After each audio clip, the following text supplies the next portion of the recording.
Hi, everybody. And we're live. We are live, and we are talking about Lower Decks today. Hi, I'm Nicole. You can follow me at Noise Angel on Twitter. And we have off camera today, just sitting next to me at my desk, is Gary. You want to introduce yourself, Gary? Hi, I'm Gary. I'm Spherewalker on Twitter, though I don't really follow anything, so don't expect me to be really responsive if you do reach out there. Gary's not tweeting a lot these days. And then we go to RC in Star Trek uniform again. They're dressed up, much more dressed up than we are. Thank you so much for that. I have it laying around. I may as well wear it. Why not? Exactly. So you can follow me at a Neon Green City on Twitter. Oh, yeah. And A Cure for Sleep on Instagram. Ooh, fancy banner today. Yeah, that's right. I made it up, so might as well use it. And A Cure for Sleep on Mastodon if you're on Mastodon. Yeah, I am Noise Angel. As you see in the corner everywhere, I'm super distracted by my hair. Oh my god. What am I doing? I'm doing it. I'm sorry. I'm like Mariner right now. This is why I relate, see?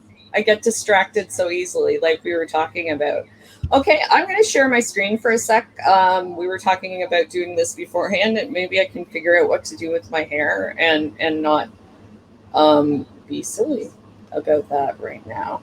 So let's start with Maya Rupert's tweet. Here we go. And as we all were super surprised with yesterday, we were talking about this a little bit beforehand. Chadwick Boseman passed. Wakanda forever.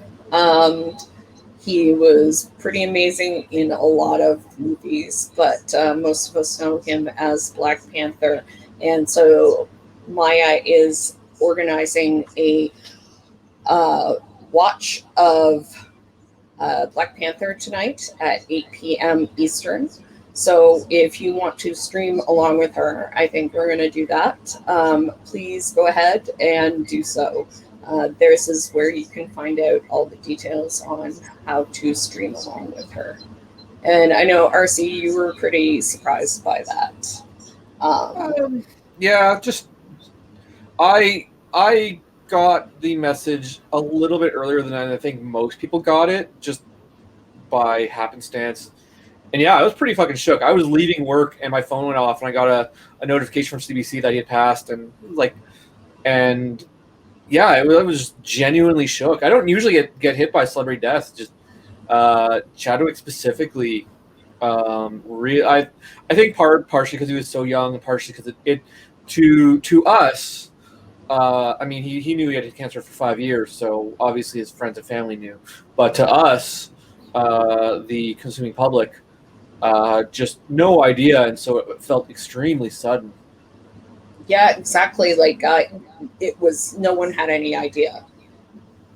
No one had any idea of the public, which a lot of people were saying, and I agree. There's a huge credit to his team.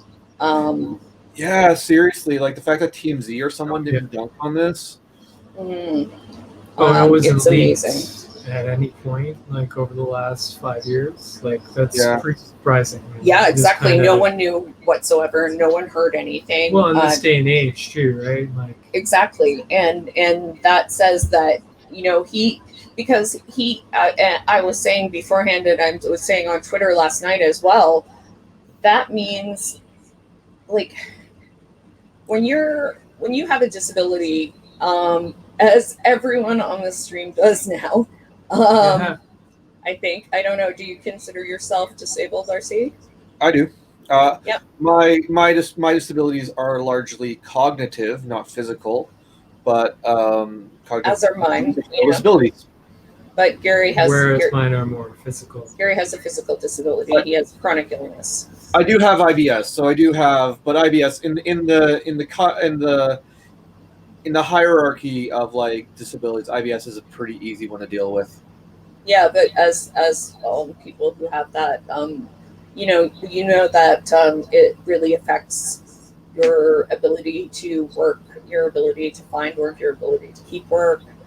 Just because people's understanding is not always there, and their compassion is not always there, and so and that increases depending on kind of how you're marginalized, and that's difficult.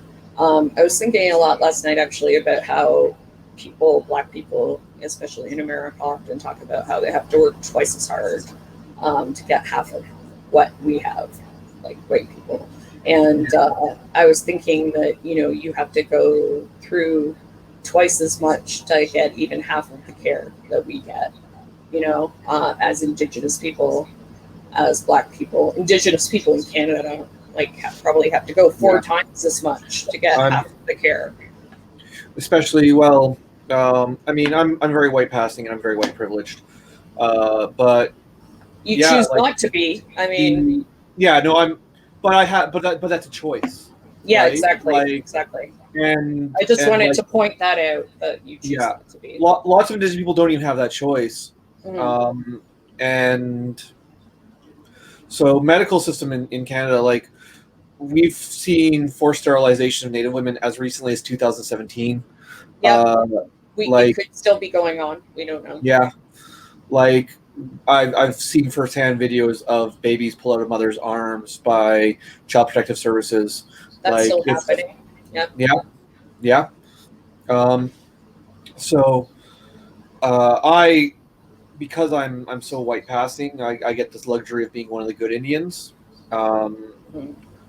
But so that's a big conflicting feeling, I'm sure, as well. So that's tough. Well, it's like racism, medical racism is very, very real. Mm-hmm. And these sort of inequalities actually are part of the reason I really took, when someone suggested I go into social work, that was part of the reason I really took that seriously, is because I feel I'm the kind of person who gets very angry at injustice, and I felt like that might be a good way for me to use that privilege in a useful way. So hopefully I'm good at it. We'll see how it goes. I've had multiple exes who are social workers, and that's a job that takes its toll on you. Yeah, that's what I've been told. We'll see. My current partner is also a social worker, so. Yeah, it's a tough job.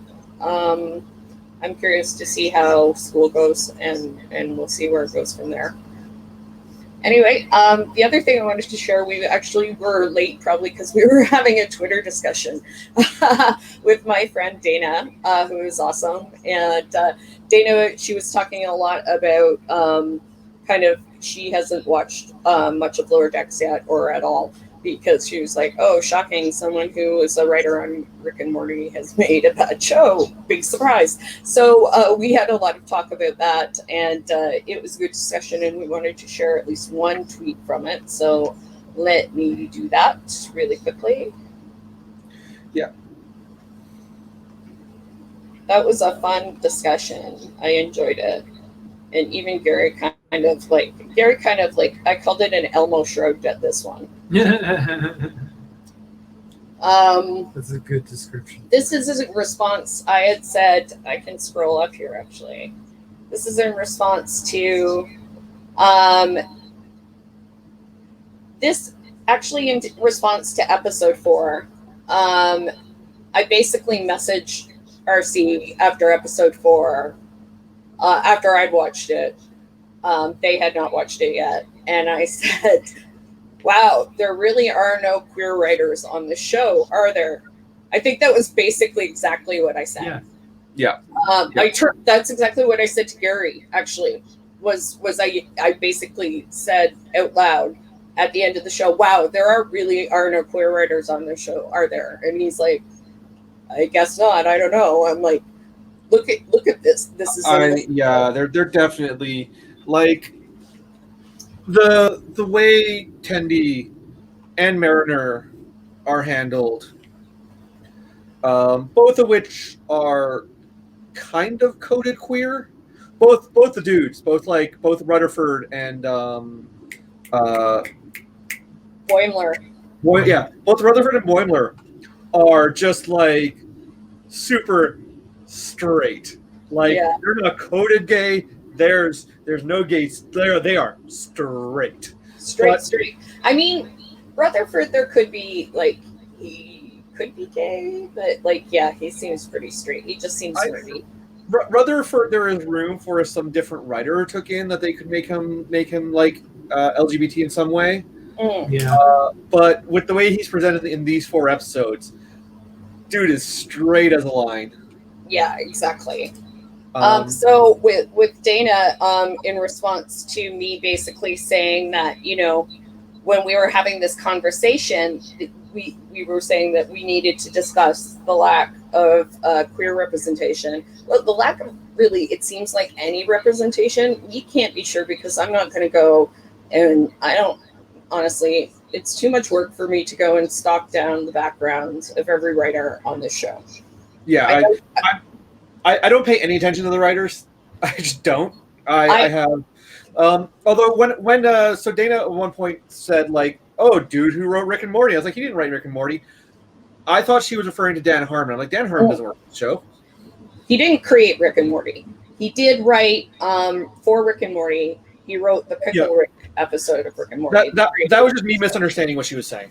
Exactly. So no worries on that. But he basically, I was saying, as I understood that, I'm like, oh, okay, the makeup of the writer's room, as far as we can tell, like with that huge caveat, as far as we can tell, seems straight, white, and has one woman.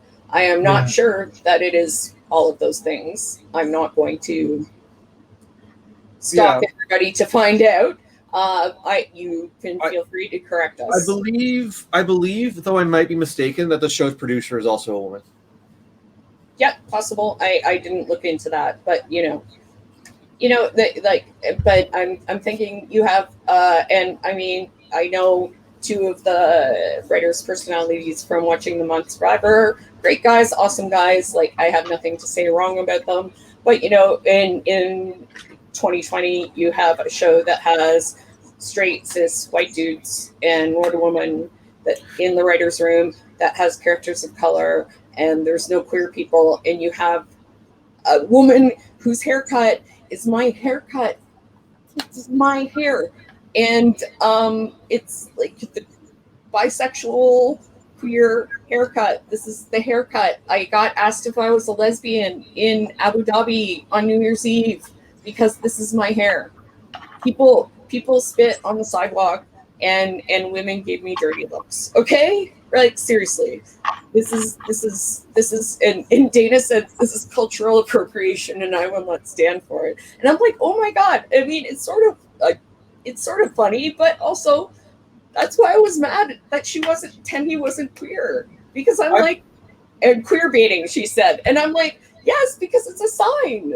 I mean, maybe they did it because you said, like, because it's cool, but isn't that cultural appropriation? Oh, it's cool. It's also possible that the character artist knew exactly what they were doing. And they were like, oh, let's make her look queer. And the writers just missed it. Yeah, it's very possible that I failed to kind of really embrace that. Anyway, so I was saying that with all of this knowledge, I'm sort of like getting in my mind, I'm like, oh shit, Mariner, even though I relate very strongly to Mariner, like Mariner is a character, one of the characters recently on TV that I really very strongly to. I wouldn't say I'm representative of a lot of cis straight women. Or cis bi women even. Let's put it that way. So I was like, Mariner is a dude. It's just a dude. They're writing her as a dude, except she has boobs. Like, she's always like taking her shirt off and stuff too. Like, look at my boobs. Hey, look at my boobs. I used to do that shit. But like, this is not normal, super normal behavior. It's like guy behavior. 4 episodes in, and it's happened twice. I know. And who does that? Except me, who has no shame. Like, literally.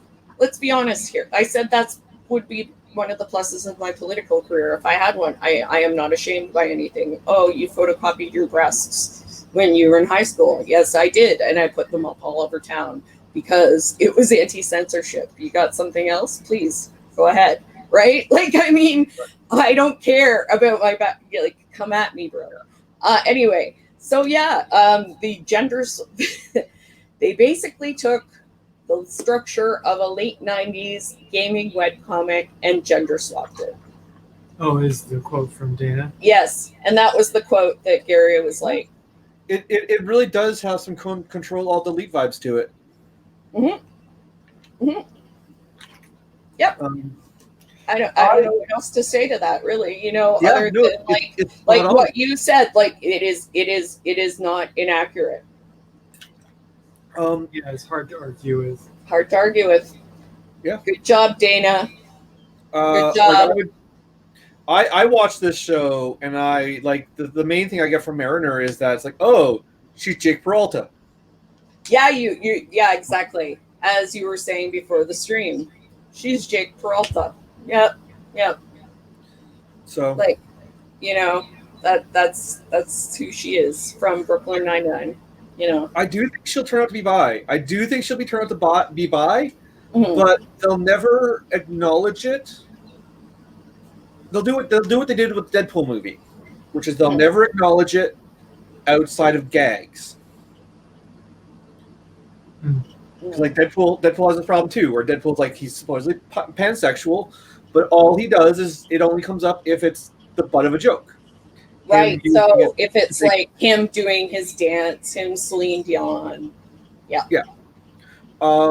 Like he never mentions ever having a boyfriend. He never mentions like. So I strongly suspect that we'll get some quippy dialogue where it's like, oh, Mariner at some point in her past had a girlfriend, and that'll be the butt of a joke, and then it'll never come up again. Like, yeah, maybe they'll see an ex or something like that. Maybe that might be about it. So, yeah. So because she's so tropey, disaster bi. Yes, exactly. Like, trope. Oh yeah. Yeah. And that's like, sorry, go ahead. It's just such a trope to have like confident, cocksure, over aggressive women be bi. It's such a trope in media. Yeah, and she already said that one girl was hot, so I mean, there's a hint towards that. It is a trope. It's sort of like, and then she's attracted to Ransom, which is like, you know, they always end up with that guy in the end, too. Yeah. So, I mean, I'm sort of like. There's a lot about this show I really like, but its use of relationships is just definitely not one of them. Oh yeah, the Tendi relationship. It was like the way it ended. It was so painful. You had a much better ending. Tell them what you thought that should happen. I really thought that they were leading towards Tendi pestering this guy into ascent. That he would ascend just to get away from her because she was so annoying. Even to me, the moment when they like started making out was like, I don't understand this. Like, he's hated her. It's like they go from even then it's like, so they go from hating each other to a commonality. Like, that was enough. You didn't need to push it past being like, oh, we have something in common and maybe we can get along, to like making out. Oh yeah, she escalated from we're best friends to you're right, like I'm in love with you. We're in love. Like I'm starting to wonder, like, and I almost said this the other night when we were watching it.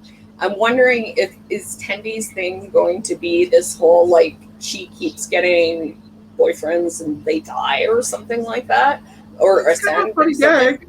That would be a funny gag because, I mean, I was saying actually earlier this week that I had been kind of disappointed that there wasn't like a gag about like just red shirts going on away missions and just dying all the time or something like that. There hasn't been a lot of that morbid humor. it's set in the Next Generation universe, and red shirts are command now, so they can't make that joke. Well, I It'd be mean, the the yellow shirts then. Though I like the sentient tar thing in the third episode. Ransom was naming off all of the threats that he faced on away missions, and one was sentient tar. And I'm like, oh, that's a nice shout out to the sentient tar that killed Tasha Yar. Like, the worst thing ever that happened. Traumatic episodes too. Oh my god, it was just awful. I felt so bad for her.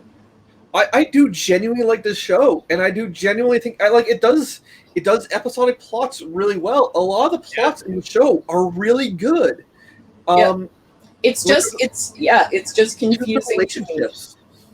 Yeah, well, it's just confusing to me that you know, in 2020 you can get away with having one woman, no people of color, and no one queer.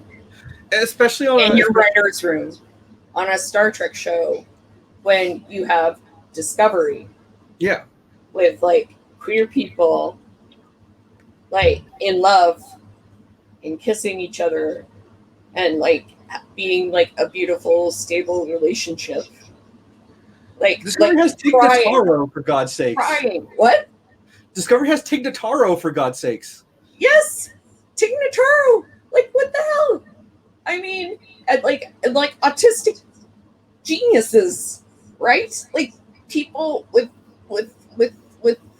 who are neuroatypical, and black people who are leaders, and that Picard is dealing with mortality and death and aging and artificial life, and you know, Seven is queer. She's a bisexual. Like, I'm sorry. I don't. It's not even necessarily the queerness, the lack of queerness in Lower Decks that bothers me, although that's part of it. But it's part of a larger issue. Lower Decks just doesn't do relationships well. None of the characters relate to each other in like realistic or like interesting ways, which is really weird for Star Trek. Star Trek's all about relationships. And so I find the plots really engaging. I find the plots really interesting. Like the ship being taken over by like a terraforming, that's interesting stuff. But the character relationships don't feel real to me. The only one. I think they. Sorry, I was just gonna say. I think they took a stab at that with this last episode between Mariner and the captain. Right, like it felt like they were really trying to like, this is the relationship between a mother and a daughter, but it's really condensed, right? And so there's some like I can see some of it being sacrificed for comedy. Yeah, well, and it's a sitcom, and sitcoms always like sitcoms deal in broad strokes and exaggeration. And yeah, episode 4 did do a lot of the character building I was complaining about lacking in the last stream. Like we did finally see Mariner interact with her mother, which she'd never done in the previous 3 episodes. And I even like that Ransom kind of called the captain out on like her handling of Mariner. Yeah, right. So when like, he was like, why don't you just transfer her? So it was interesting. But it's not my job to say that you should kick her off the ship, but just give her bad jobs then, right? So I just watched those. If I may digress for 2 moments. Yeah. I just watched those episodes, and there was a hilarious sight gag in that episode that I missed the first time I watched it. Ransom is in the middle of calling the captain out on that, and then gets distracted by his own muscles. Oh, no. Yeah, it's really funny. He's like mid-line, and he stops, he looks at his bicep, and he starts like flexing like he's looking at it. It was really funny. I totally missed it the first time I watched it. I love Jerry O'Connell. I saw a tweet that said everything Jerry O'Connell, or like a comment that said everything Jerry O'Connell was in it is bad. I'm like, what is wrong with you? He is freaking delightful. Like, Sliders. Come on. My Secret Identity. Leave him alone. Both secret pleasures. Oh man, Yeah. I haven't thought of either of those shows in a very long time. He's delightful. Jerry O'Connell, you're delightful. And you're married to a wonderful woman, and you know it. So you're amazing. Just saying. I know you're not watching, but I just had to say that. Anyway, yeah, like I mean, that was the one thing I was sort of happy with was they developed that relationship between Mariner and her mom, and Mhm. and her mom doing the whole "I'm going to try and make you leave the ship" thing instead of kicking you off is so a thing a mom would do to a daughter, and her reaction was so a thing a daughter would do to mom. And they had a nice moment at the end. It was kind of cool. Carol. I really like the line. That's not being a captain. That's being a dick. Yes, I like that too. That she called her out. The look, actually, I really enjoyed, and credit to the animators when she was like, oh, being an adult, yeah, trying to get me to giving me crap jobs so I leave the ship. Yeah, that's real adult. And then she's like, totally not doing that. Like the look on the captain's face was like excellent, that shifty look. And then she started calling her Carol. And that was amazing. Oh, you did not just call me Carol. Whatever, Carol. And it was great. But I'm starting to see this pattern that's interesting with Mariner, actually, I noticed, where she is actually good at what she does. But she self-sabotages. She self-sabotages somewhat. Literally. Yeah, literally a lot of the time. But she wants to be respected for her skills. She wants her mom to respect her, and she wants other people to, because even in the episode beforehand, she kept arguing with Ransom and telling him to let me do the things that I'm good at. Like, you haven't been on these away missions. You need to let me work and do this stuff. And but then Ransom totally was boss. Yeah, like, he was. Like, it was great. So, but like, that was even like the dude. Like, that was another thing. Like, watching Ransom go out there and kick ass was awesome, but it the yes. Yeah. It was fun actually to see kind of like a Kirk Fu fight. Yeah, it was Kirk Fu. Yeah. Gary pointed out even the music cues sounded like the old, like the trumpets were like the old Star Trek fighting music. Yeah. In that scene. Yeah, it was good, but yeah, it undercuts what they were trying to do with Mariner in that moment.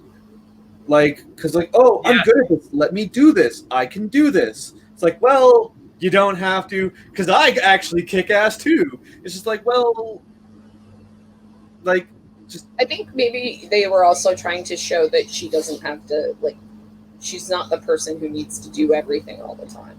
Like, other people actually have skills, even if they don't have that practical experience. Like, she thinks she knows everything because she's been she's been to Klingon prison. And well, in episode 3 also, like, episode 3 does Boimler a solid for the first time. Oh yeah, the Boimler, which is really Boimler, which is the Scotty principle. Like, to be fair. That was great. Yeah, let's start talking about episode 3 instead of kind of rambling. And then we'll go to episode 4 and kind of cover that. So episode 3 really gave Scotty his props because he's often talked about how you make yourself a miracle worker, or he turned up later also when he turned up in Star Trek: The Next Generation. Yeah. When everyone was giving Picard accurate estimates of the time to fix things. Yeah, and he's like never tell them how long it takes. Telling Geordi this. Yeah, telling Geordi. That was really cool to have the buffer time reference, because it's a time-honored tradition, right? So Boimler gets us all within that because he's the only one who can handle the lack of buffer time. Yeah. He's the only one who's like, he really thrives in that really highly structured environment. And he's the only one who can handle it, and everyone else, including the upper staff, is just like, they're incapable, are just destroyed. Yeah, totally. I mean, he's the guy. Everybody says on their resume, capable of handling multiple tasks in high pressure environments, and they lie about it. Yeah, and he's not lying. He's not lying. He's not lying. He's telling the truth. Yeah. So But like you take him outside of that structured environment on an away mission, he falls apart. So it's an interesting. It's interesting character quirk, and I like it. I didn't like him at first. I think episode 3 really made me warm up to him, because like, okay, so this is his strength. He's not just a bumbling fool. He actually, like, his bookishness does serve a structural purpose and does have a skill set, and you can see why and how he belongs to Starfleet. Exactly. He's not just a fanboy. No, well, and he convinces the captain like to reinstate buffer time, right? Because they obviously can't handle the same type of pressure he can. Well, also, I think he just convinces her that's not the way she needs to run her ship. Oh yeah, well, and it's ridiculous that the command staff would be beholden to the same type of requirements. Although I do love that even in like the far future, bad management is still just bad management. Yeah, exactly. Oh God, yes. Well, that was the brilliant part. Was it episode 3 where she gets the promotion? No, it's episode 4. Oh, okay. Well, I'll leave that for 4. But there was I think I read in, maybe it was a Polygon review, that it might have been a criticism of sort of Amazon task management or something like that. There's a lot of things that are timed. I mean, as far as I know, from people I know that do Instacart orders and things like that, you have a certain amount of time to shop the order, and if you take longer than that for whatever reason, or to deliver it, that basically you start getting money taken off the amount that you're paid for it. Yeah, you get penalized, basically. That doesn't sound legal. It apparently is somehow. So for the moment, right? Like this is still very unregulated areas.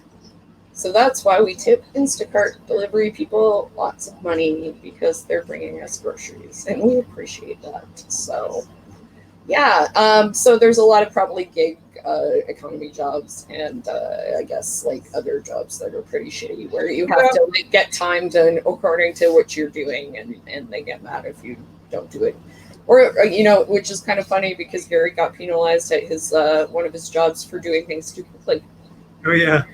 When I was being too efficient. He was being too efficient, so they thought he was cheating the system. So if you're too quick, that would have been really funny, actually, at Boimler. They were like, obviously you can't be doing everything so quickly.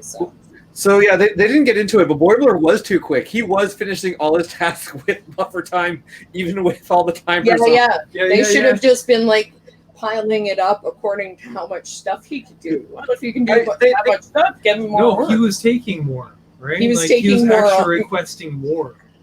And there was a point where he's done his task and he shows up to the bridge, and they're like, why are you here? Like, why? He's like, I'm done. And then it doesn't get addressed because the plot moves forward. Yes.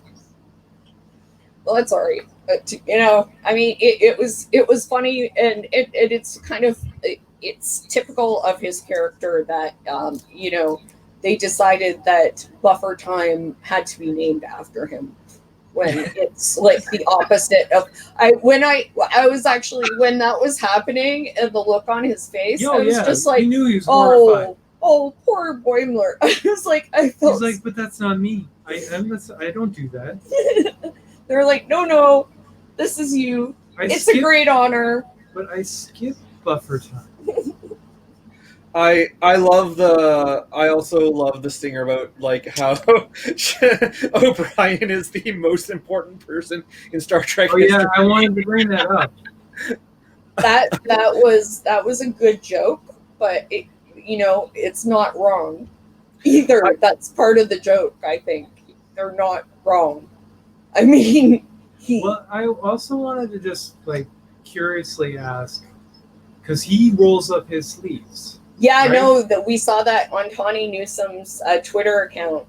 The woman who is the voice of Mariner, she tweeted a picture. She was like, I forget what the caption was, but she tweeted a picture of Keiko and O'Brien walking down the promenade, and he had a popsicle, and his sleeves are rolled up.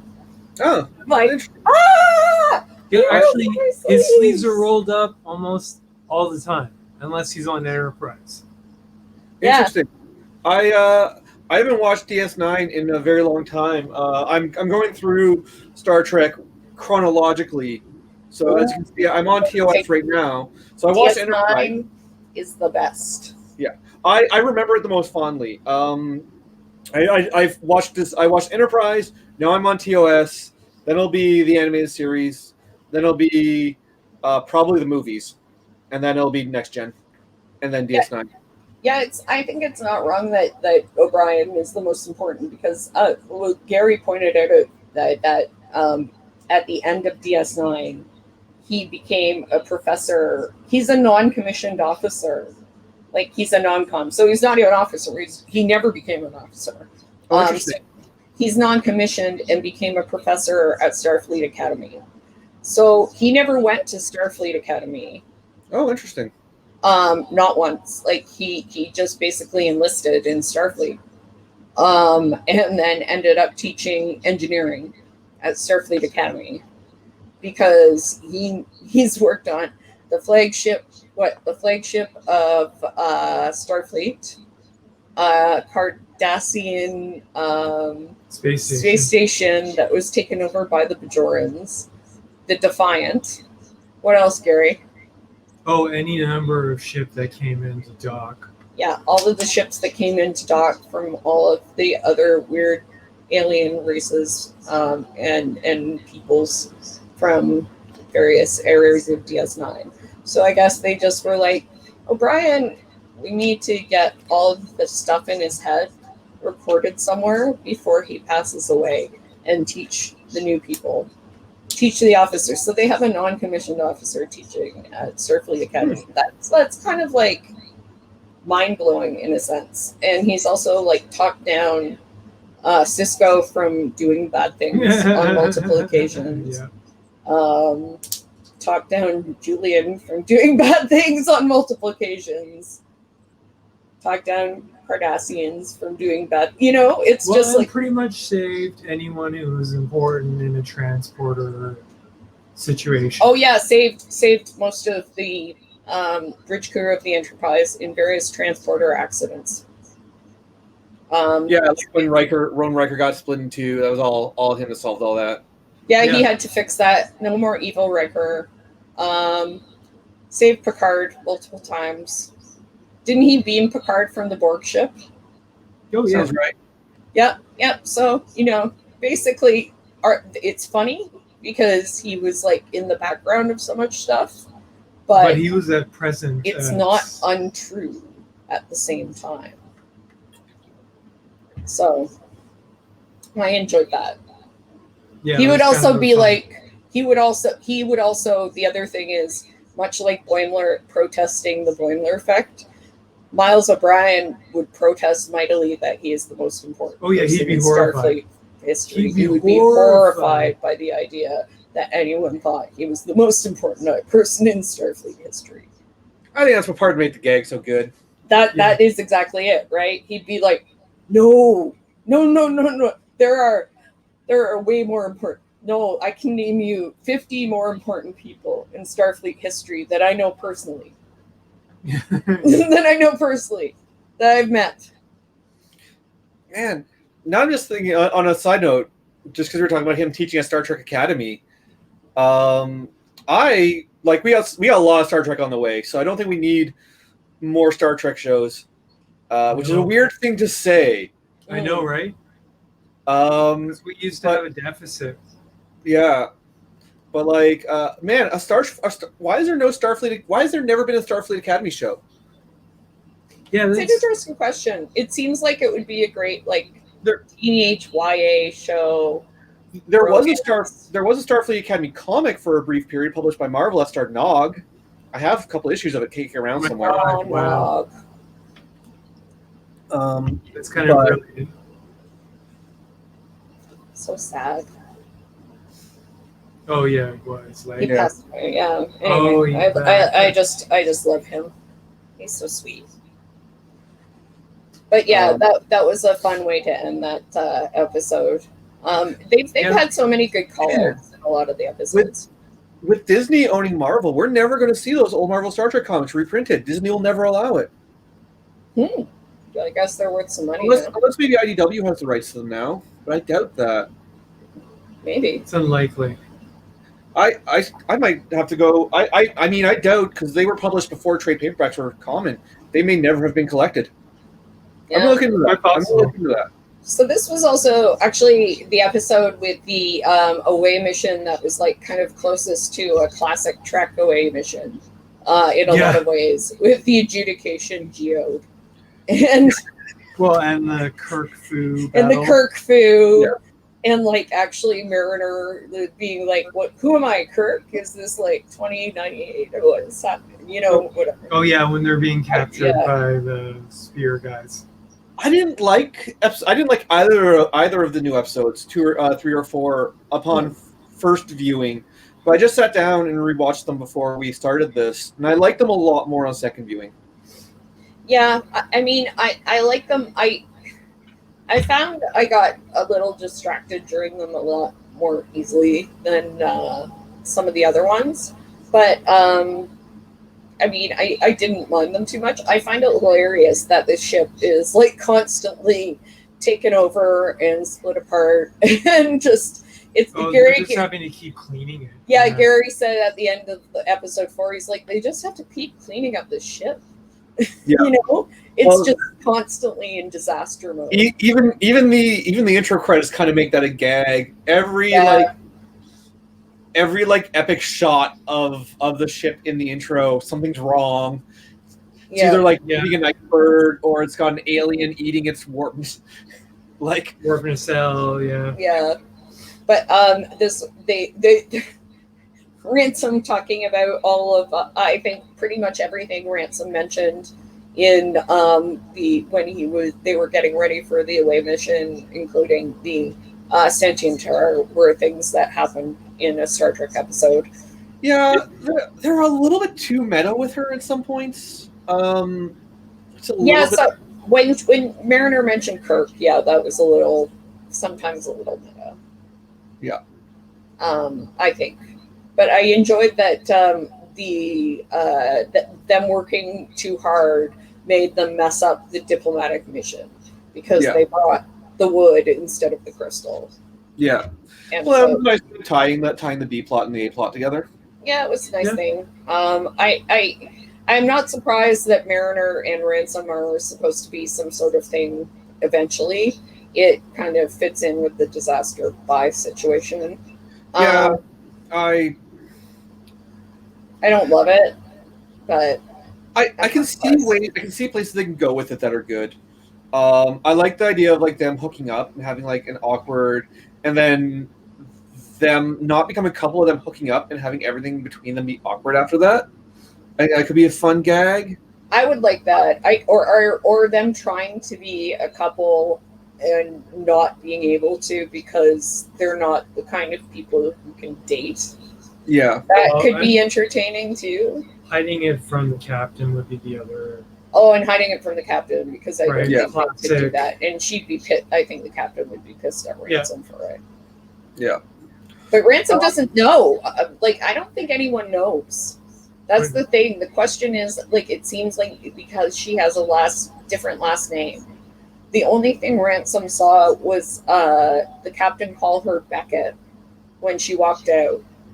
And he seems to think there's some sort of relationship there, but it seems like no one actually knows. That's true. That Mariner is the captain's daughter. They have different last names, and time she's really given father's last name. Yeah, whom we've only seen once in a very, very brief clip. And who's an admiral. Yeah, he's gonna say he's high ranking. So it seems I would like them to kind of work on that relationship more with her mom. They seem to have a really complicated relationship where they like each other. She seems actually to be a lot like her mom. But my mom used to say a long time ago when my dad and I would fight all the time, you guys are too much alike. So I wonder if that's what's going on there. I definitely think it's part of it. You know, like when you have two people who are too much alike, especially in a command structure like that, like maybe it's just not going to work. Yeah. Because I think she literally does stay awake at night thinking of ways to piss her mom off. How does anyone sleep in that hall? Like in the hall with the bunks? Yeah. Like seriously, how does anyone sleep in that? Like, do they have shutters? Dude, you learn. If like our experience in Italy is any example, Oh yeah. it's kind of managed. Oh, Gary hated it there. He Oh, didn't sleep God. at all. I'm a chronic insomniac. I would have a real rough go of that. This a giant room just filled with like. We played. Just to explain, we played a live action role playing game based on The Expanse, and we all slept. Well, that was in Italy. Yeah, it was in Italy. It was in an Italian mine, in a mine in Italy. And we thought we wouldn't be cold because we were Canadians. And they're like, it's about 13 degrees in there all the time. And we're like, we're from Canada. That's cool. And you don't really think about how cold and wet 13 degrees is in an Italian mine constantly. And we slept in shifts, and they were short shifts to kind of give you the idea of what it would be like to be on a space station. And people were getting attacked all night that you're trying to sleep. And so there was screaming constantly. You'd be lying there going, just die quieter. Why can't you die quieter? Well, the alarm too, right? And then they'd come in with the alarm and they'd make you get up. Oh, then there'd be alarm. Yeah, there'd be like an oxygen leak or something. And then so thered be an alarm going off. And you're like, why? Yeah, this is why I don't do those big LARPs. This is why I only do small parlor LARPs. Most of them. I sleep very poorly. And like, nope. Most of them, I will assault someone for real. Yeah, most of them, they don't make you sleep in character. That was like... That was an experience. That was the only one we'll ever do where we sleep in character. Gary's like, never again. Never again. I know something with some of the local medieval and like post-apoc LARPs around here. But I won't do any of those at night. Yeah, I won't either. I'll kill you at night. I will not. I will not do like. Well, I won't do Underworld because they're disaster fire. But I won't do like. Yeah. I won't even do like the zombie ones whose name I forget. Yeah. Z World or something. Yeah. Like near any of those. I like a shower and a nice bed to sleep in personally as well. I can sleep in a tent, but just leave me the fuck alone. Yeah, exactly. Just let me sleep. I'm too old to be bothered. Yes. We're all too old to be bothered while we sleep. Yeah, I mean we're all we should get back pushing our 40s now. So. Yeah, we're all ancient and we can't stay up all night anymore. All right, let us move on to episode 4, which is the episode where RC and I were like, there are no queer people on the show definitively. And Gary was like, what? Why I was holding out hope that Tendi might be, that like maybe I misread that final scene in episode 1 where they were where they looked to be implying hooking Tendi and Rutherford up. I was hoping I just misread that, but no, Tendi is definitely not. I mean, she might be sad, really. Like he's like, I'm gonna work, and you can just sit here. And I'm like, someone pointed that out in a review, I think, and I'm like, yeah, actually, that is kind of sad. The nerd boy does his work, and the nerd girl just sits there, being ignored. Yeah. Yay! Why didn't you just do a shift switch with someone? I don't know. Maybe Starfleet doesn't allow shift. Doesn't allow. He was bouncing around from job to job. He can't switch a shift. What the hell? That's fair. He does. He does. She was 4 times in the period. She was watching it, but like still. She was watching her science. Yeah, but I still, it's a little. It's not a good look, Gary. No, it's not. It's not a good look. Anyway, episode 4 is. Oh my God, I'm gapping. What happened, guys? Well, that's the one with the life ship. The life ship, right? And the boring. I hated hearing her yawn all the time, but it was funny because it really was that, that Star Trek episode, the opening where they have the briefing, and everyone is very serious in the briefing. Well, And the briefing is very important, and everyone's talking in a monotone, and you're like, "This is all the Trek is trekking, trek. That dude's a Tellarite, and like Tellarites are also just notoriously boring. Oh, Also, really? yeah. So Nice. I forgot their calls. I had to go look up the role playing game, but Okay. yeah, Tellarites are just like that's just how Tellarites are. Man, so it's just like it was a really good opening kind of part, but I was like, yeah, we get it with the yawning. Although I was kind of there, it was good to bring to the head the whole why is Mariner still on this ship? Why has she not been kicked off yet? Because Yeah. she really should be kicked off. Let's be honest here. Well, I mean, everyone's going to start to notice, right? She's there because Daddy's pulling strings to keep her there. And her mom doesn't really want to kick her off. But we're at that stage where everyone's kind of like, why is she here? Yeah.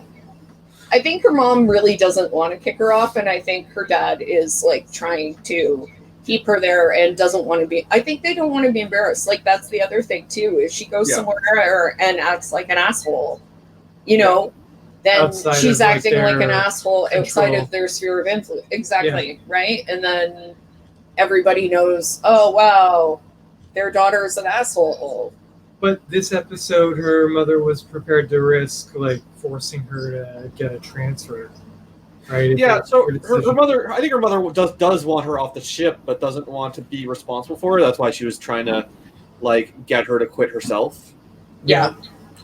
So. Maybe. I mean, she was trying, but like, I don't know how hard she was trying. I'm not sure. Pretty hard. Like she went from giving her the worst possible jobs that you could have on board to a promotion, which is like for Mariner the worst thing that can happen, right? Like Mariner, Mariner doesn't want to be in command. Like that's the last thing that could happen because then she's like, responsible. Yeah, it's true. Yeah.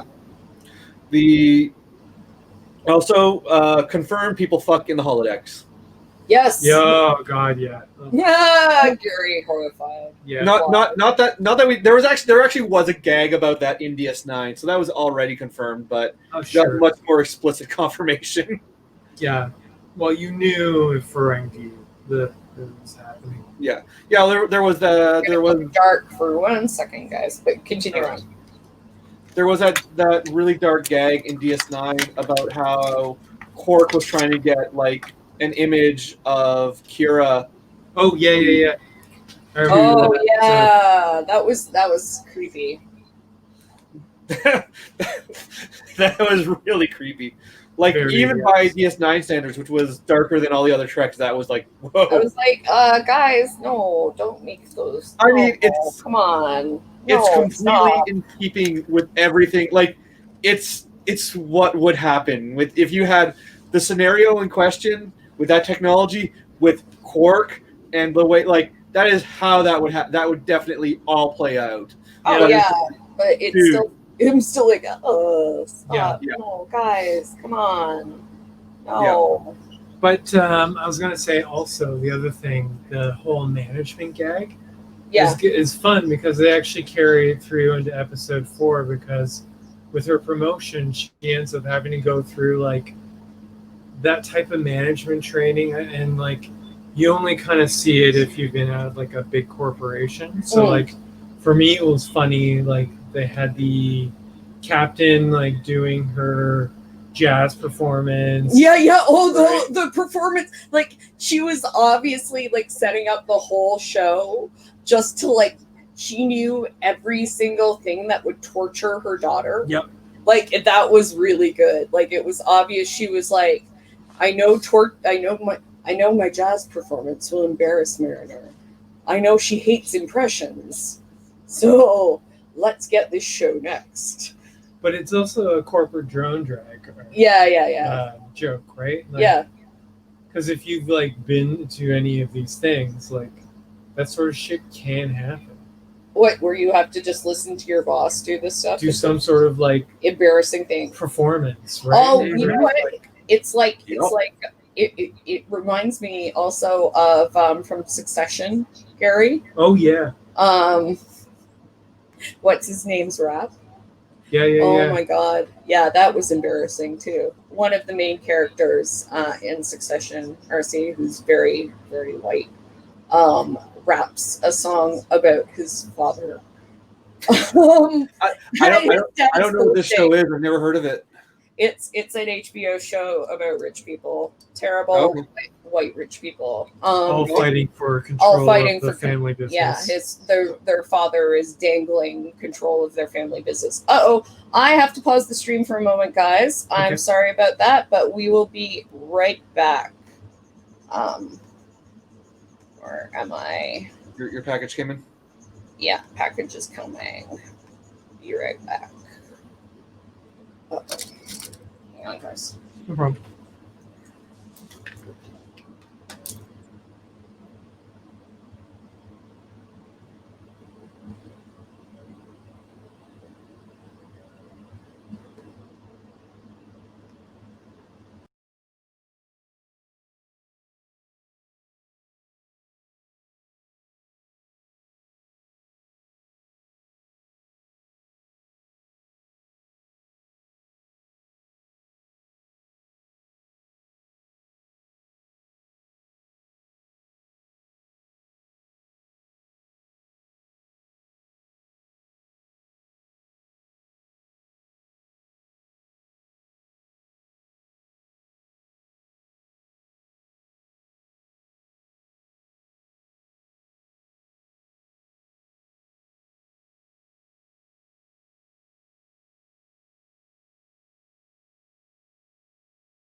Sorry. Back. Just had to call them. They just called, but we'll go back in a sec. You good? Yep. All right, cool. All right. So did you get it? No, they're just gonna be back in a sec. We'll deliver it later. Deliver later. Okay. Just calling about. Yeah.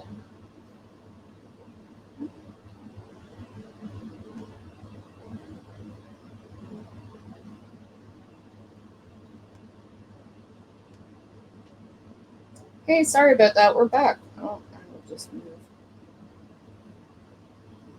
Next interruption, you can leave me. You can just leave the stream on, and I can just do a little dance to entertain people. Nice. Oh, now we've moved places, but that's okay. We're fine. All right.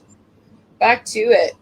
Where were we? Sorry about that, folks. Oh, we were just talking the management training and Oh, yeah, the captain trying to like force Mariner to quit by giving her a promotion.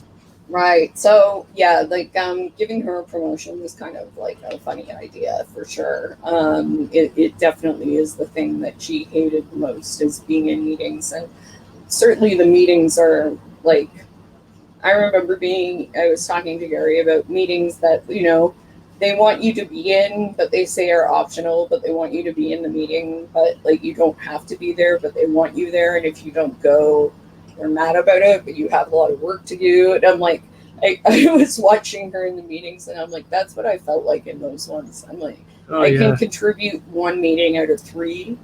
And this could have been an email. Yes. Yeah. Yes, exactly. The chairs could have been an email. Why are we here? Why are we here? I don't get a lot of that. I don't do a lot of meetings. That's the one plus side, I suppose, of retail is not a lot of meetings. I'm technically not. I mean, there is for management. Management does meetings. I'm technically not retail anymore, although I do work in a retail store. I am shipping and receiving. Well, that's nicer. That's less people, for sure.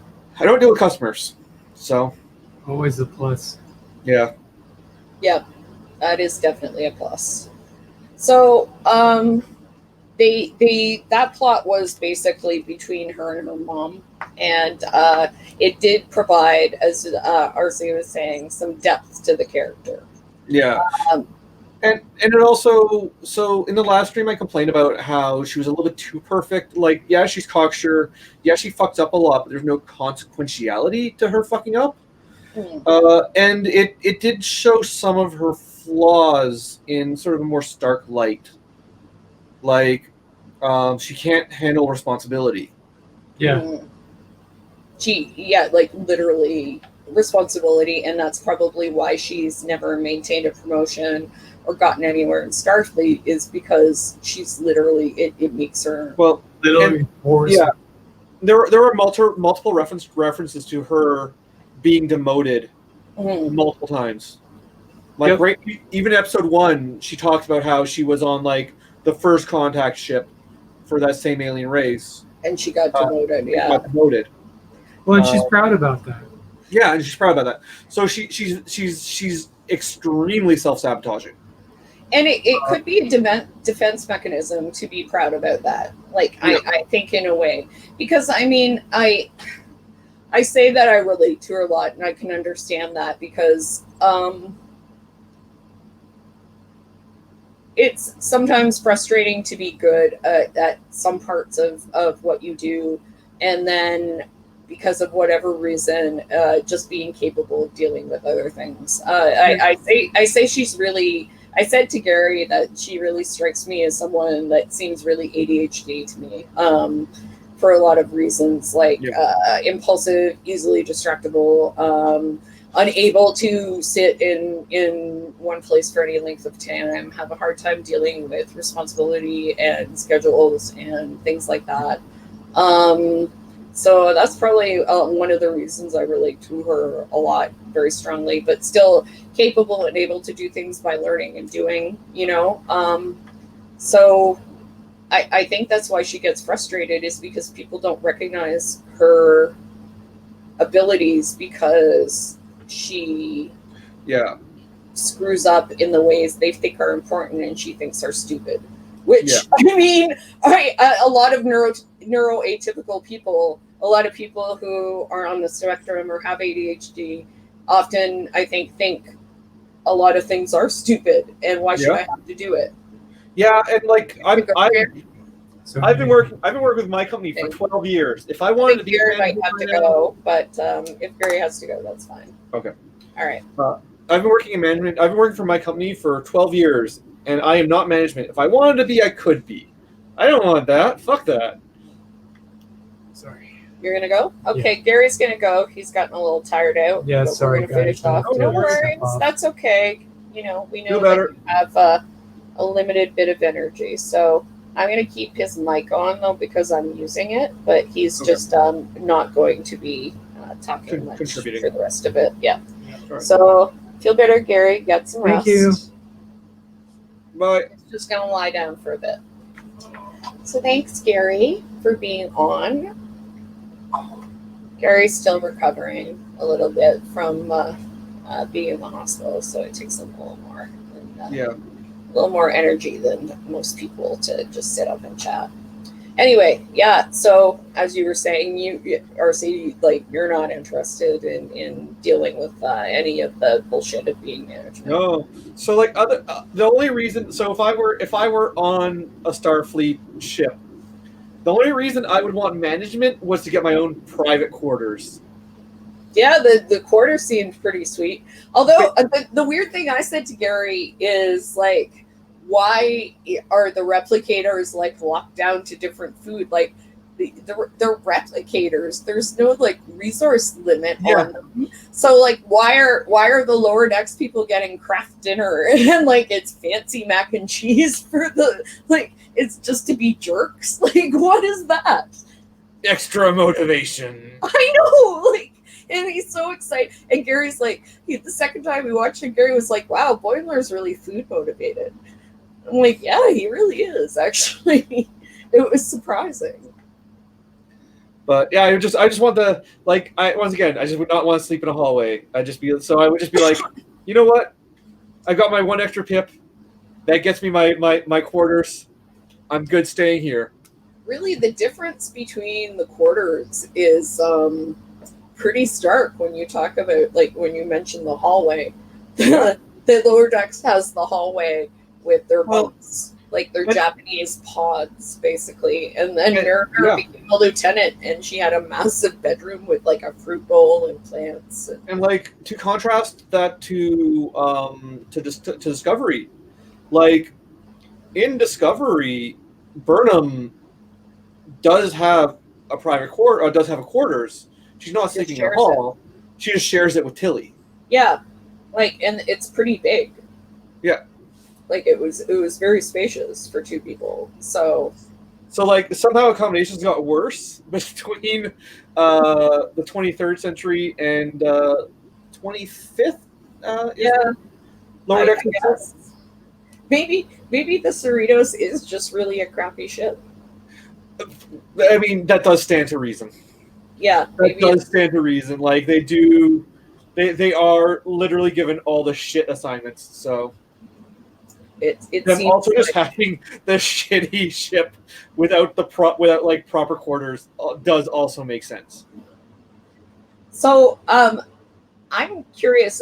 Like, I'm wondering, do you think the captain and the other captain had some sort of like issue or rivalry going on? Because I'm not really sure why he had a problem, other than, like why he is just like, bring us closer in.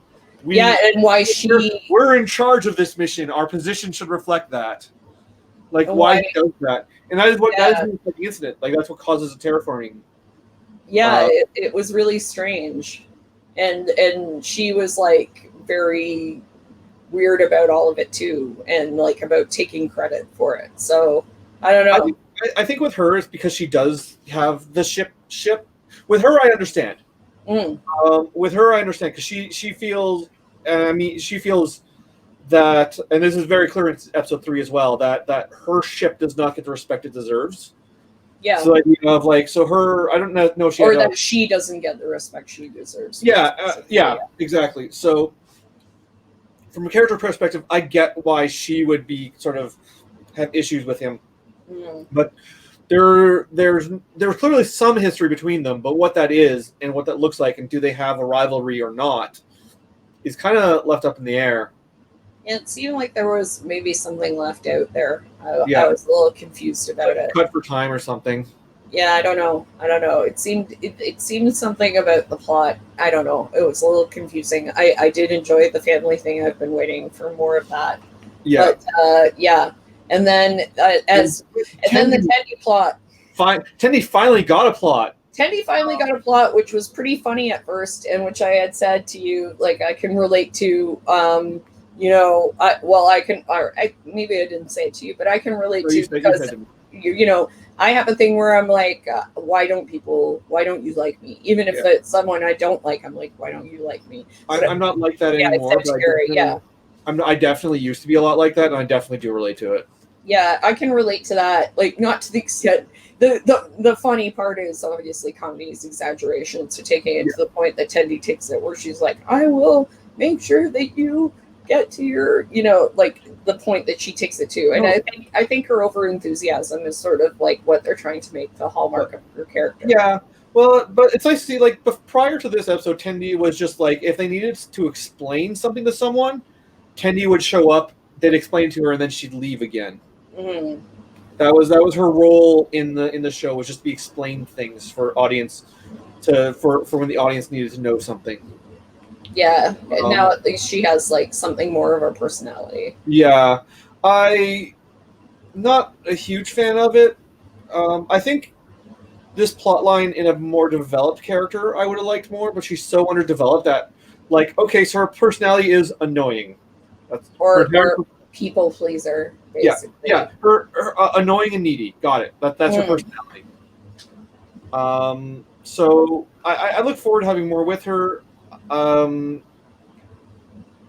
I typically am really drawn to the alien characters in Star Trek, and she is no exception. So she is just by the fact that she's Orion is kind of my favorite character in the show, even though she's extremely underdeveloped. But I hope they do her justice. I'm not liking where they're taking her so far. Yeah, I hope she gets a little bit more than just sort of what she got. Like the Ascension itself, though, was very funny, as we talked. Oh yeah, the Ascension was great. It was pretty hilarious. The fact that it was incredibly painful and horrifying was awesome. The koala was great. I really enjoyed that. The world stands on the back of a koala. Why is he smiling? What does he know? That was awesome. It was quite good. I really enjoyed that. I was like, and I like the idea that like they all want to be cool, so he was the Ascension guy. That was going to be his thing, like sure, we saw that with Barclay a little bit in the Next Generation. Like he didn't have anything, so he kept trying to make a thing, and so that was an interesting plot. But yeah, I mean, I really wish, like you said, he had ascended just because she was so irritating. Yeah, it would have made more sense, but like even with how they did it, I would have been fine with it. They just didn't have them like literally fucking making out. Like what the fuck was that? Yeah, why was that? Or even just like he still tried to save her just because they had become friends. It's like I was kind of like, oh, that's sweet. They have something in common. They're friends. That part I was like, that's nice. She's a friend. That's cool. And then they're kissing. You're like, wait, what? Yeah, and then I was like, that's where I was like, are there no queer people writing this show at all? Like, what the hell? That's where I was like, just like, what? What is happening? Like, ugh.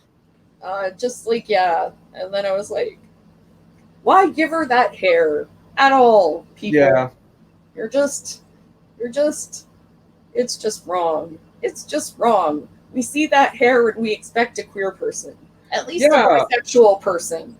And we expect something. We don't expect a full lesbian. Just something.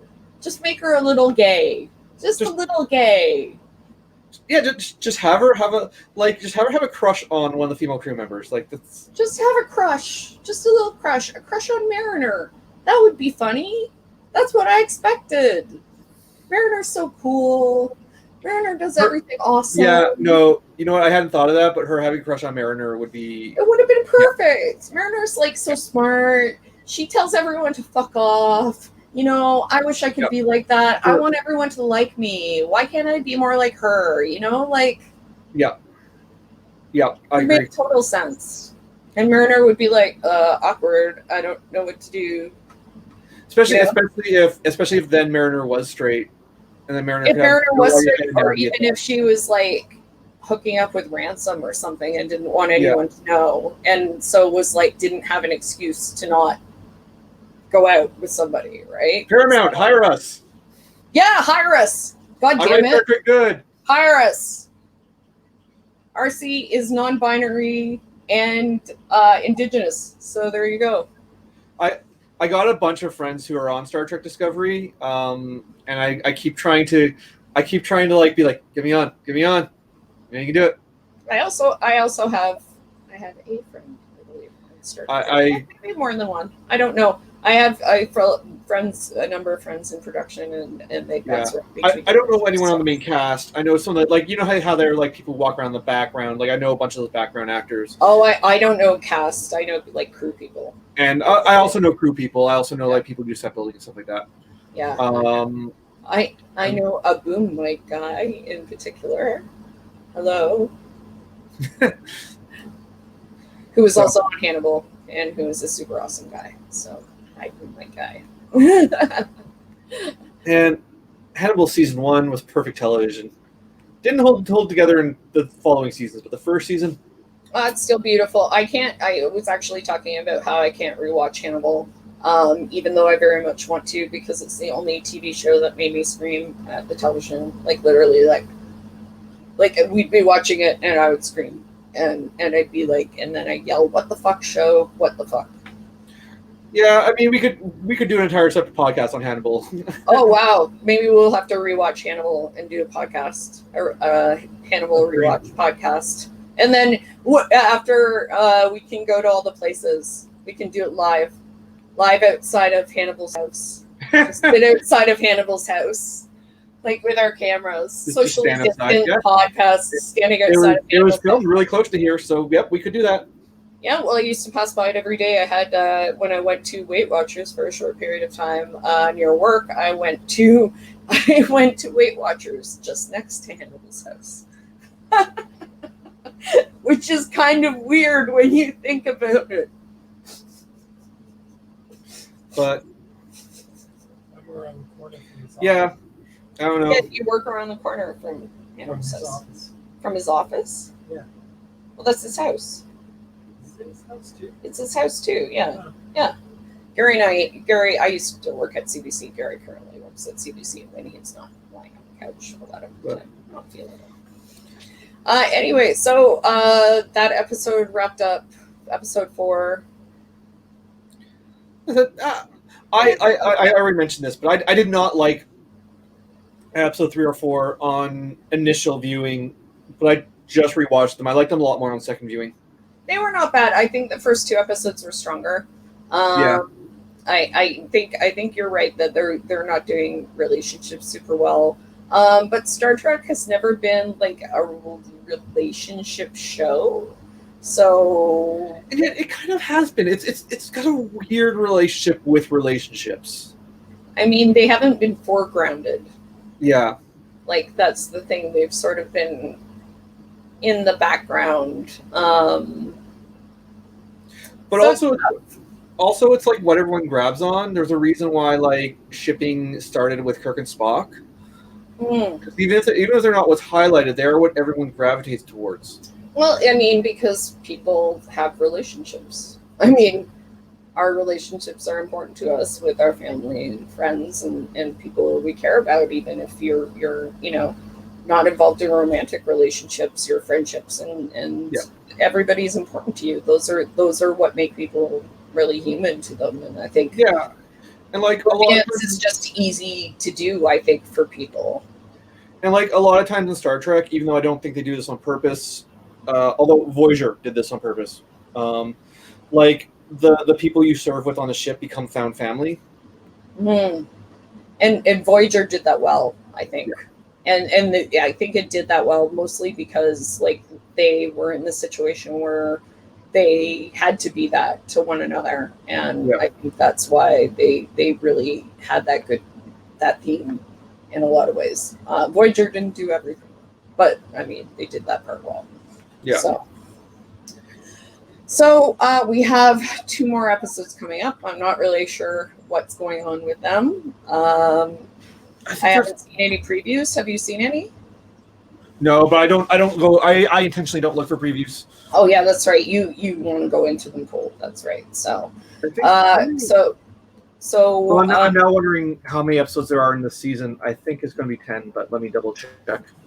It would probably be 10 or 13, I would imagine.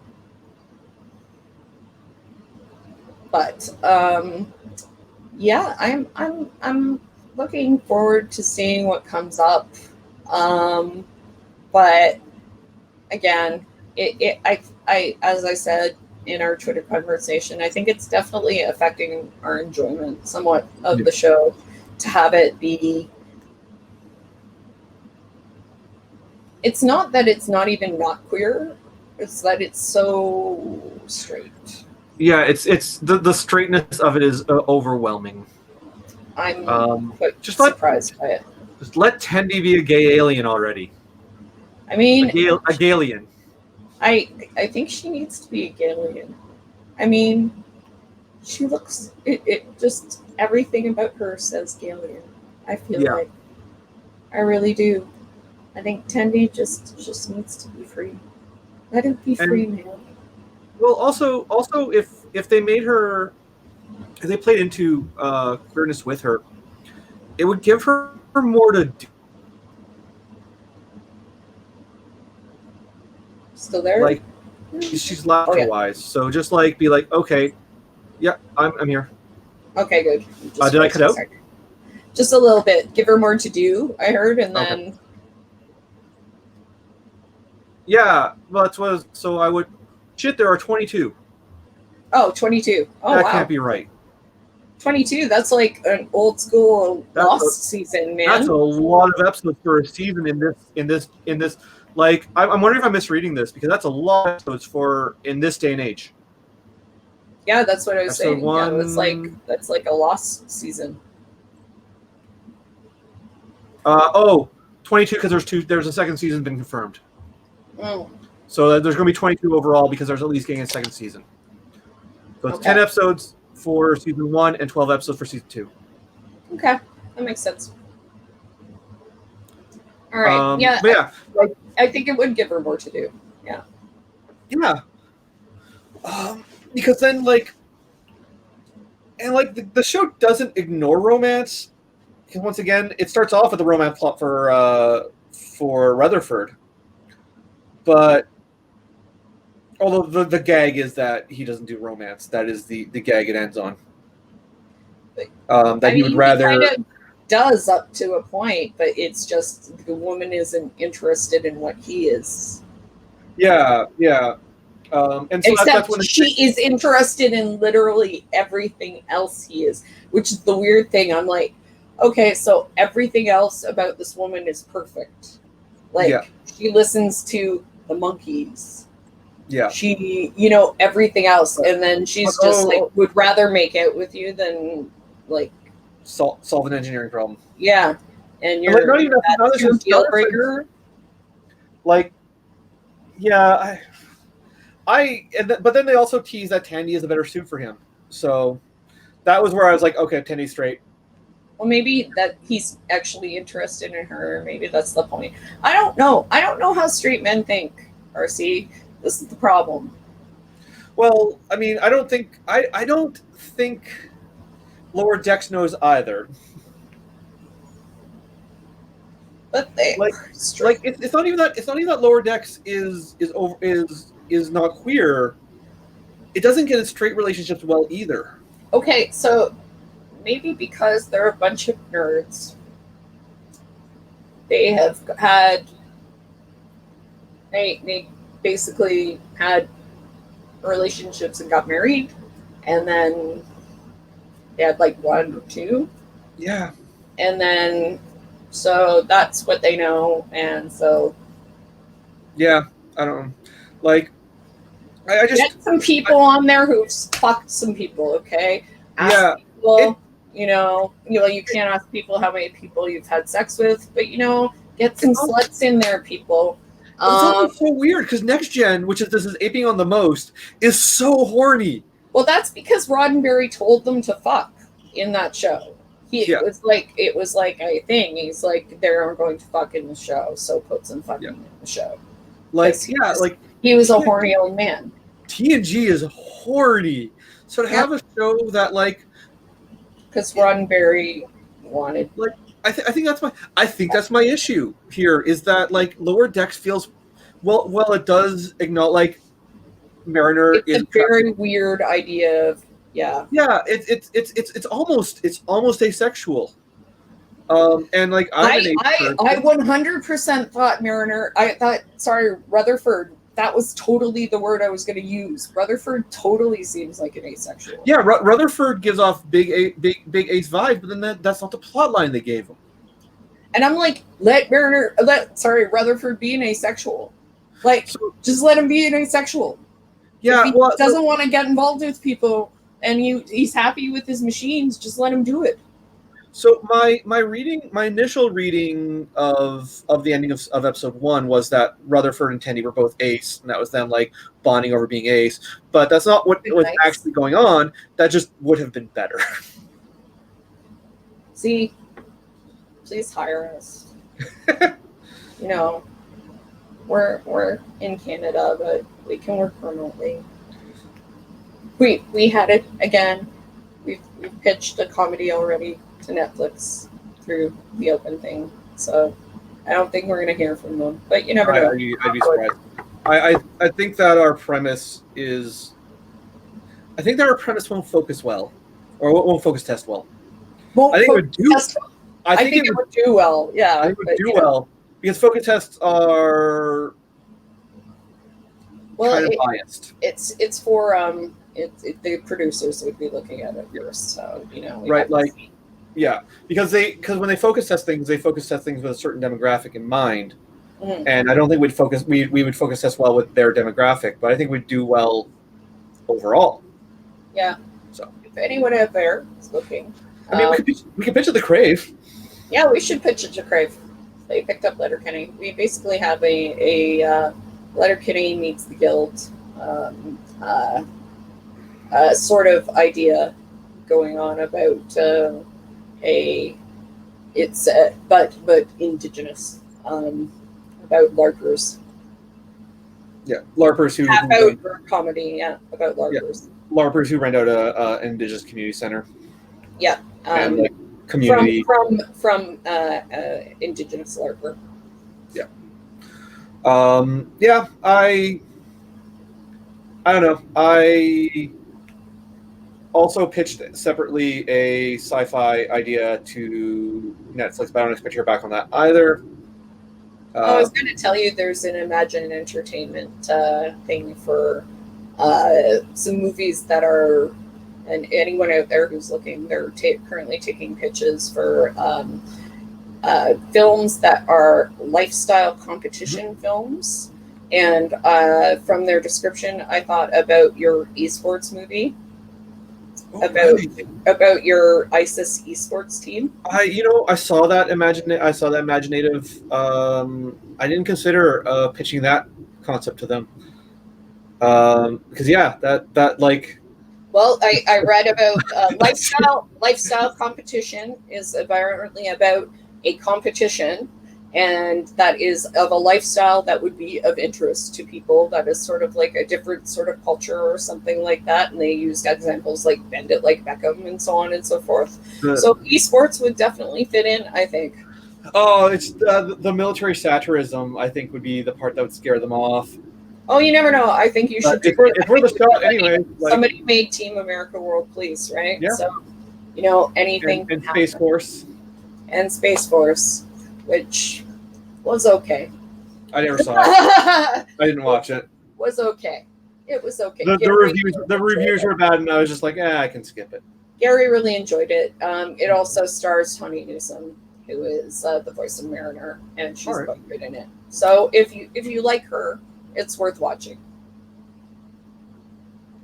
Anyway, we should probably wrap it up. I need to get some food. You probably need to get some food and get on with your evening. But I think we've pretty comprehensively discussed a lot of these episodes. But if you think of anything you want to add, feel free to tweet us. I will put up the banner again. Or talk to us. You can put it up in the chat. I'm going to start putting these up on YouTube and maybe up as a podcast as well. Maybe on Spotify, a few other places. And yeah, feel free to let us know what you think.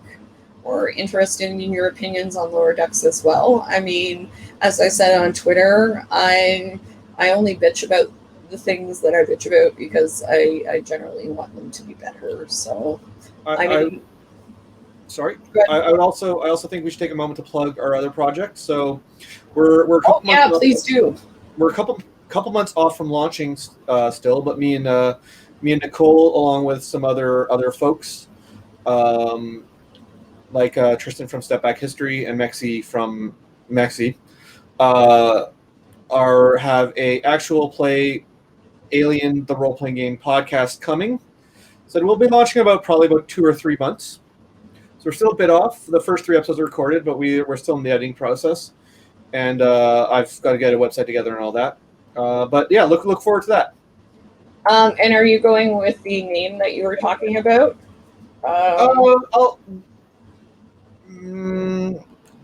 I'm torn between Comrades Roll Together, which I think is a little wordy but also extremely cute, and the name I was originally going with was Table Talk. So I'm torn between those two. I like Comrades Roll Together. I'm going to put that in the banner for now. All right. Alien RPG. soon. Come on. So there we go. So be sure to look for us in the podcast, Comrades Roll Together podcast, or whatever we end up calling it, whatever RC ends up calling it. We'll be playing an alien RPG, and RC has made it explicitly anti-capitalist and anarchist. So there will be definitely some interesting criticism of various issues, I'm sure, in the game. If you want to talk more about that, feel free. We're organizing a Weyland-Yutani, baby. Strike, strike, strike, strike. General strike. Yep. All about getting Wildcat Strike started at a Weyland-Yutani mining facility. Well, it's Wildcat strike season. So Sure is. So let's go with the trend. And I gotta say, just to wrap up, the thing I was probably most shocked at this week ever was to see a bunch of white NHL players take of their own initiative to Wildcat Strike NHL games in solidarity with Black folks. Never thought I'd see the day. So good job, guys. Like, there were some really angry racist Canadians that day, so I was pretty happy about that. Hockey is not the place you expect that to happen. Yeah, like any other sport before hockey. I expected the NFL before hockey. Oh yeah, for sure. And the NFL was not before hockey. I was very surprised. So good job, hockey. Good job, Canadian guys who were involved in that. Wow. Yeah. Who knew? Who knew? Don Cherry must be so mad right now. That makes me very happy. Anything that pisses off Don Cherry is okay by me.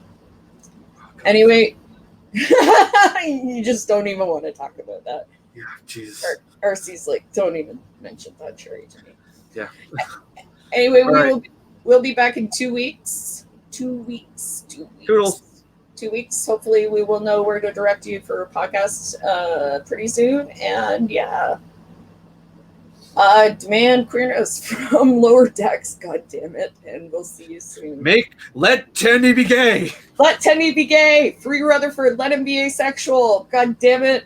Big asexual energy. I mean, it's possible Rutherford actually is ace. I guess we'll see as it goes.